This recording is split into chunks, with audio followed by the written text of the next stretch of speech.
在世界的中心，纽约市拥有房产，对于很多人来说，可能是感觉遥不可及。其中一个非常重要的原因就是，纽约市也是全球房价最昂贵的城市之一。但是房市其实也和股市是一样的，不是永远都处在牛市，房价会上下波动，在某些特定的时期和特定的区域，也会给那些想入市的买家创造机会。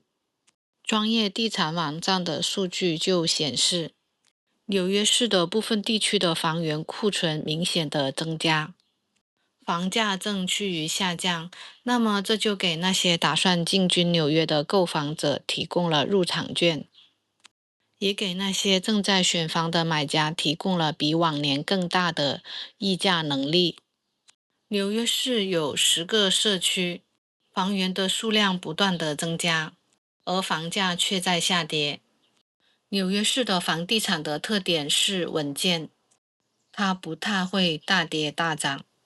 因此我们看到这10大房价下跌的社区，房价也不是大幅度的跳水。那么它究竟降了多少呢？下面我们就一起来看看这些数据。排在第一名的是布鲁克林的 Bushwick， 荣登了2026年最佳购房市场的榜首。当然是房源增加的最多，而房价下降的是最快。在布鲁克林的内陆区域，它离曼哈顿其实也不太远，是一个充满活力的居住社区。它有街头艺术和时尚气息的著称，一直是很受雅皮士和年轻买家的青睐。去年的待售房源同比增长30.3%，这就为买家提供了比去年更多的选择余地。房价的中位数同比下降了16.3%，达到了99.9万美元。现在新房源的不断增加，急着出售的卖家就正在调整价格，来吸引更多的买家能够顺利的签约。排在第二位的是曼哈顿的下东区 （Lower East Side）。下东区是今年买家搜索量最大的社区之一，这里充分地展现了居住在曼哈顿的便利性，以及充满朝气活力的氛围。房源的库存同比增长了11.7%，房价的中位数下降了7.2%，达到130万美元。这说明在这个热门的街区，购房者之间的竞争就有所缓和。库存的增加也为那些希望在14街以南置业的买家提供了更多的选择。排在第三位的是布鲁克林的威廉斯堡 （Williamsburg）。威廉斯堡长期以来就是纽约市最炙手可热的购房的热点区域。它以众多可以眺望曼哈顿景观的冰水公寓，还有现代化的设施，整个社区充满了年轻、时髦、活力的气氛。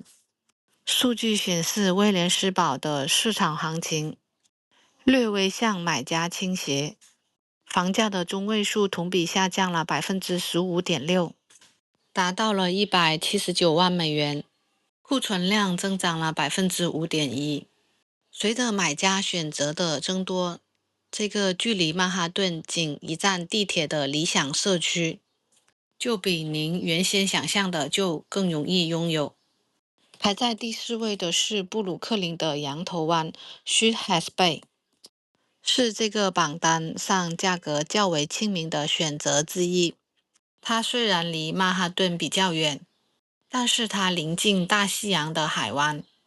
著名的滨海大道为当地的居民提供了无与伦比的临海而居的生活体验。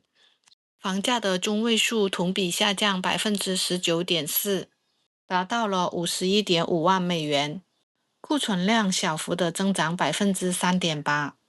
在这里有不少的华人的超市和便利店，也是纽约华人喜爱购买的区域之一。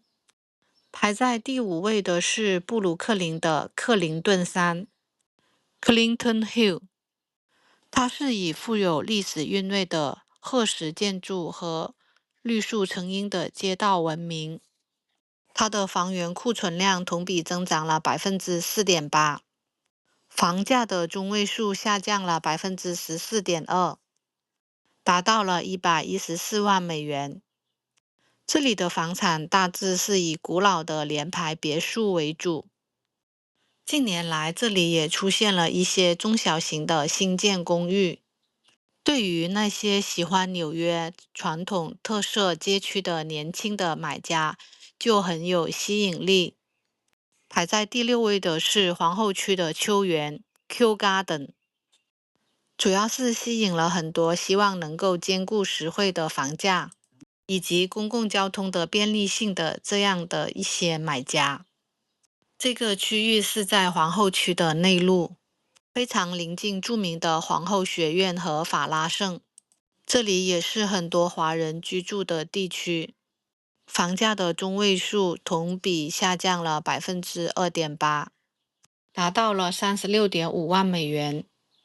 今年榜上平均房价最低的社区，库存量同比增长了7.7%。这里的房产大部分是2-3层楼高的这种合作公寓。合作公寓实际上购买并不容易，但是这里的合作公寓它购买的条件并没有太严格，所以是很受到初次购房者的青睐。排在第7位的是曼哈顿的中城西 （Midtown West）。这里大部分的区域实际上会被称为 Hell's Kitchen， 地狱厨房。听到这个名称，大家都知道它的过去并不是一个非常优质的社区。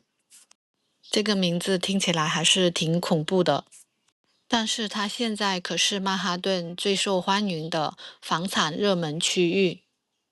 最近10多年，这里新建了大量的优质公寓，从哈德逊广场周边的超豪华公寓，到百老汇剧院区周围的这种中高档楼盘，给买家提供了很多的选择。房价中位数同比下降3.5%，达到了125万美元。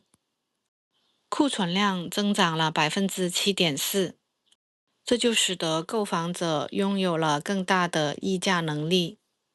排在第8位的是布鲁克林的湾吉区贝利居。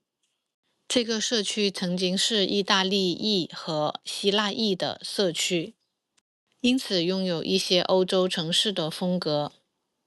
最近几年也有很多的华人搬迁到这个优质的社区。房价的中位数同比下滑4.2%，达到了69.9万美元。库存量增长6.7%，所以买家可以期待在这个宁静祥和的社区，用最合适的价格买到联排别墅，以及充满历史韵味的合作公寓。排在第9位的是布鲁克林的 Bedford-Stuyvesant， 它和排在第1位的布鲁克林的 Bushwick， 他们是邻居，因此他们居住的风格是比较接近的。街区有很多经典的褐石建筑，以及很接地气的一些小商铺，他们都是近年来纽约社区绅士化的代表。意思就是随着新开发案越来越多，也就吸引了更多的年轻的白领来这里居住，所以地区的房价也在慢慢的上升。这个房价的中位数同比下降0.5%，达到164万美元。库存量则增长了7.6%。排在第10位的是曼哈顿的中城东 （Midtown East）。库存量同比增长4.5%，房价中位数同比下降7.6%，达到了97万美元。曼哈顿平均的房价已经超过130万美元。但是中城东的房价的中位数是低于100万美元的，这可以说是在曼哈顿买房是相对比较低的起点。